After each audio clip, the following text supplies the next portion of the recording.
बातमी आहे लाडक्या बहिणींसाठी अत्यंत मोठी आणि महत्त्वाची। लाडक्या बहिणींना आता ई-केवायसी साठी आणखी मुदतवाढ देण्यात आलेली आहे। राज्यातील तांत्रिक अडचणी आणि गारपिटीच्या संकटामुळे लाडकींकडून ई-केवायसी प्रक्रियेला मुदतवाढ देण्याची मागणी होत होती आणि आता 30 एप्रिल पर्यंत ही मुदत वाढवल्याचं मंत्री अदिती तटकरे यांनी स्पष्ट केलंय।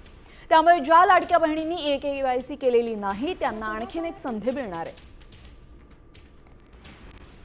राज्याचे मुख्यमंत्री देवेंद्र फडणवीस साहेब, उपमुख्यमंत्री शिंदे साहेब आणि उपमुख्यमंत्री सुनेत्रा काकींच्या सूचनेनुसार ती वाढवण्यात येत आहे। त्यामुळे आपल्या माध्यमातून सर्व लाडक्या बहिणींना विनंती राहील की ही जी अंतिम संधी ही आपलं काही ई-केवायसी करत असताना जी काही चूक झालेली असेल त्या दुरुस्तीसाठी ही देण्यात आलेली आहे आणि 30 एप्रिलपर्यंत ही मुदत ही महायुतीच्या सरकारच्या वतीने आदरणीय मुख्यमंत्री फडणवीस साहेब, शिंदे साहेब आणि सुनेत्रा काकी यांच्या सूचनेनुसार ही।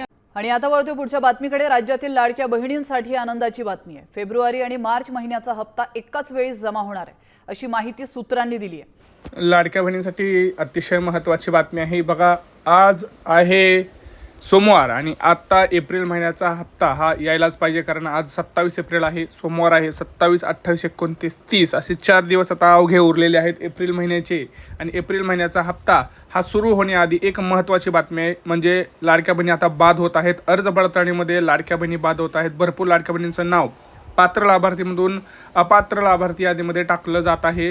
त्याचं काही महत्त्वाचे कारण आहेत, मी तुम्हाला पुढे सांगणार आहे, त्यामुळे व्हिडिओ खूप महत्त्वाचा आहे। ज्यांना नाव हे पात्र लाभार्थीमध्ये ठेवायचं असेल अशा लाडक्या बहिणींनी पुढे एक मी फॉर्म दाखवतो आहे, तो फॉर्म भरून द्या, कारण खूप महत्त्वाचा फॉर्म असणार आहे तो। जर तुम्ही भरून दिला नाही तर मात्र तुमचा लाभ हा कायमचा पक्का बंद होणार आहे। बघा, हा फॉर्म दाखवतो तुम्हाला। हा फॉर्म जो आहे तो तुम्हाला भरून द्यायचा आहे लाडकी बहीण योजनेचा लाभ सुरू करण्याबाबत। याच्यावरती बघा, तुमचा जिल्हा टाकायचा आहे, तुमचं नाव टाकायचं आहे, तुमचा अर्जाचा क्रमांक टाकायचा आहे, सगळी माहिती तुमची टाकायची आहे। याच्यामध्ये लिहिलेलं आहे की मी वरील विषयांना विनंतीपूर्वक अर्ज करते की मी राहणार तालुका जिल्हा जो काय आहे तुमचा, मी मुख्यमंत्री लाडकी बहीण योजनेचा नारी शक्ती किंवा ज्या वेबसाईट आहे त्याच्यावरून भरलेला होता फॉर्म वगैरे सगळं माहिती आहे तिथं ती आहे, अशी एका वहीच्या पानावर लिहायची आहे आणि खाली तुमचं आधार नंबर टाकायचा आहे, मोबाईल नंबर टाकायचा आहे, सही करायची आहे, त्याला आधार कार्डची झेरॉक्स जोडायची आहे। राज्यामध्ये आता सुमारे जर आपण बघितलं तर 7 ते 8 हजार लाडक्या बहिणीकडून वसुली सुरू करत आहेत, कारण आहे त्यांचं योजनामध्ये न बसता त्यांनी लाभ घेतलेला होता। तर माझ्या सर्व लाडक्या बहिणींना विनंती आहे की पटकन हा फॉर्म भरून द्यायचा आहे। पूर्वी सरसकट सर्व बहिणींना लाभ येत होता, परंतु आता तसं केलं जाणार नाही। आता राज्यामध्ये तर बघितलं आपण तर कागदपत्राशिवाय कुठलाही हप्ता जमा होणार नाही। तुम्हाला मी आता जे कागदपत्र सांगितलं आहे ते कागदपत्र तुम्हाला द्यावेच लागतील। नवीन नियम जे लागू केले आहेत तर खरं तर ते नवीन नियम नाही आहेत, ते जुनेच नियम आहेत। ते पुन्हा एकदा अर्ज पडताळणीमध्ये सुरू होत आहेत। ई-केवायसी संदर्भात सुद्धा खूप महत्त्वाचे प्रश्न आहेत, पुढे मी सांगणार आहे। बघा, नव्या नियमानुसारच आता नव्या नाही आहेत, खरं तर हे जुनेच आहेत।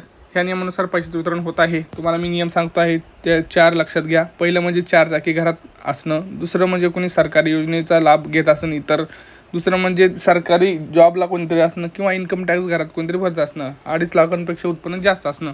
ह्या गोष्टी ज्या आहेत अशा लाडक्या बहिणींचा लाभ आता बंद केला जात आहे आणि अशा लाडक्या बहिणी जवळजवळ राज्यामध्ये आता त्यांनी कालच बातमी आलेली आहे, त्यांनी पडताळणी सुरू केलेली आहे आणि जवळपास 7,000चा काहीतरी आकडा आहे ज्यांच्याकडून त्यांनी वसूल केलेली आहे। त्याची कारण आहे त्यांनी ई-केवायसी तर केली होती, सगळं केलं होतं, परंतु त्या नव्या नियमांमध्ये जे काही जुने नियम होते आपले त्या नियमांमध्ये बसतच नव्हते। त्यामुळं केवायसी करून सुद्धा फायदा नव्हता, कारण त्या नियमात बसतच नव्हते। त्यामुळे त्यांच्याकडून वसुली केलेली आहे। लक्षात घ्या, 6.5 का 7 हजार लाडकी बहिणी असे ज्यांच्याकडून जेवढे पैसे दिले होते त्यांना तेवढे सगळे पैसे त्यांच्याकडून वापस घेतले गेलेले आहे। त्यामुळं लक्षात घ्या, इथून पुढे कडेकोट तुमची पडताळणी होणार आहे। ज्या लाडक्या बहिणी अर्ज ज्या नियमांमध्ये बसणार नाहीत त्यांच्याकडून वसुली करून घेतली जाणार आहे। वसुली तुम्हाला समजतं आहे का? जे तुम्ही हप्ता तुम्हाला दिलेले आहेत ते तुमच्याकडून घेतले जाणार आहेत, कारण आहे नियमात न बसता सुद्धा तुम्ही हप्ते घेताय। तर सरकारने अतिशय कडक आता निर्णय घेतलेला आहे। तरी देखील सांगतोय, आधार कार्ड तुमचं, जे पॅन कार्ड असेल, जे तुमचं रेशन कार्ड असेल, ते सगळं ऑनलाईन पद्धतीने एकदा चेक करा। आपलं नाव दिसतं आहे का, आपली ई-केवायसी झालेलं आहे का, ह्या सगळ्या गोष्टींची पडताळणी करणं हे तुमचं काम आहे। कारण काय होतं माहिती आहे का, तुम्ही गाफील राहतात की आपल्याला हप्ता येईल, गेल्या महिन्यात हप्ता आला होता, आपल्याला ह्या महिन्यात येईल, असं आता राहिलेलं नाही। आता असं आहे की तुम्हाला गेल्या महिन्यात हप्ता आला आहे, परंतु ह्या महिन्यात येईल का ह्याची शाश्वती नाही, ह्याची गॅरंटी नाही. कारण आहे अर्ज पडताळणी प्रत्येक महिन्याला आता होत आहे, काटेकोरपणे केली जात आहे. EKYC संदर्भात सरकारनं अजून तुम्हाला 5 दिवस उरलेले आहेत शेवटचे, ते EKYC सुद्धा पाहत आहेत. परंतु माझं एक सरकारला विनंती आहे की तुम्ही EKYC मुदत जर वाढवली होतीच तर मग तुम्ही फेब्रुवारी मार्च महिन्याचा हप्ता हा द्यायला हवा होता. मार्च महिन्याचा हप्ता अजूनही आलेला नाही, 2 महिने उलटून गेलेले आहेत, तरी देखील लाडक्या बहिणींपर्यंत 1 रुपया आलेला नाही. एवढंच नाही तर राज्यामध्ये 70 ते 80 लाख लाडक्या बहिणी अशा आहेत ज्यांचा हप्ता आलेलाच नाही. म्हणजे फेब्रुवारीचा हप्ता आला नाही आणि त्यांना मार्चचा देखील हप्ता आलाच नाही. तर सरकारकडे एक नम्र विनंती आहे की ज्या लाडक्या बहिणी खरंच पात्र आहे त्यांना पटकन तुम्ही लाभ देत नाहीत. कारण भरपूर अशा लाडक्या बहिणींच्या पात्र आहेत परंतु त्यांच्याकडे लाभ गेलेलाच नाही. ज्या अपात्र आहेत त्यांना मात्र लाभ भेटत आहे. तर कुठंतरी हे आपल्याला गॅप दिसत आहे. लाडक्या बहिणींना त्याची गरज आहे, तर तुम्ही पटकन लाडक्या बहिणींसाठी काहीतरी ऑप्शन अवेलेबल करून द्या. त्यांनी कुठे तक्रार करायची, काय करायची, ह्या सगळ्या गोष्टी तुम्ही तिथं व्यवस्थित चेक करा. कारण भरपूर लाडक्या बहिणींना प्रॉब्लेम्स आहेत, त्या सांगतायत आपल्या कमेंट्सवरती. आपण जर बघितलं तर भरपूर लाडक्या बहिणीच्या कमेंट्ससुद्धा असतात, दादा आमचं हे झालं आहे, ते झालं आहे, आम्हाला हा हप्ता आला नाही, तो हप्ता आला नाही, माझी EKYC झाली आहे, माझं हे झालं आहे, माझं बँक सगळं ठीक आहे तरी पैसे आले नाहीत, 2 महिने झालं पैसे आले नाहीत. तर ही कुठंतरी खरी अवस्था आहे. ज्या खऱ्या लाडक्या बहिणी त्यांच्यापर्यंत हप्ता आलेला नाही.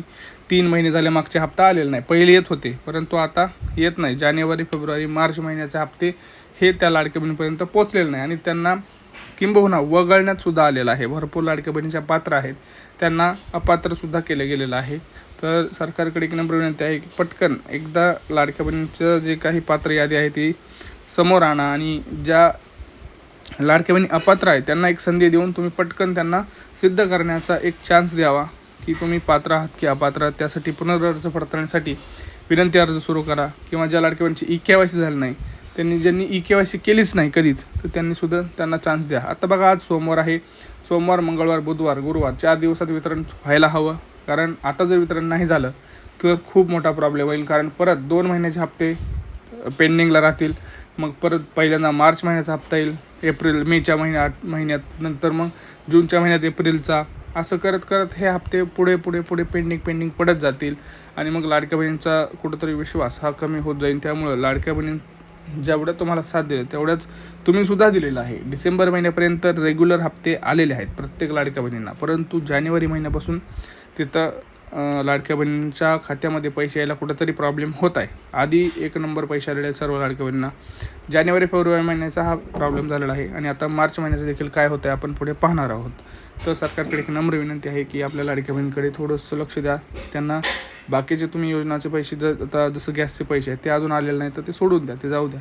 परंतु जी लाडकी बहीण योजना आहे ते तरी लाडक्या बहिणींकडे प्रॉपर त्यांचे हप्ते महिन्याच्या अगोदर किंवा महिन्याच्या शेवटच्या दिवशी किंवा दुसऱ्या महिन्याच्या पहिल्या आठवड्यात तरी व्यवस्थित गेले पाहिजे. वेळेवरती त्याचं वाटप हे झालं गेलं पाहिजे. कारण लाडक्या बहिणी वाट पाहत असतात, त्यांच्यापर्यंत हप्ता हा पोहोचलाच पाहिजे. त्यामुळे एवढीच नम्र विनंती आहे. चॅनल सबस्क्राईब करा, व्हिडिओ जास्तीत जास्त शेअर करा. भेटूया पुढच्या व्हिडिओमध्ये. तोपर्यंत मित्रांनो, जय महाराष्ट्र.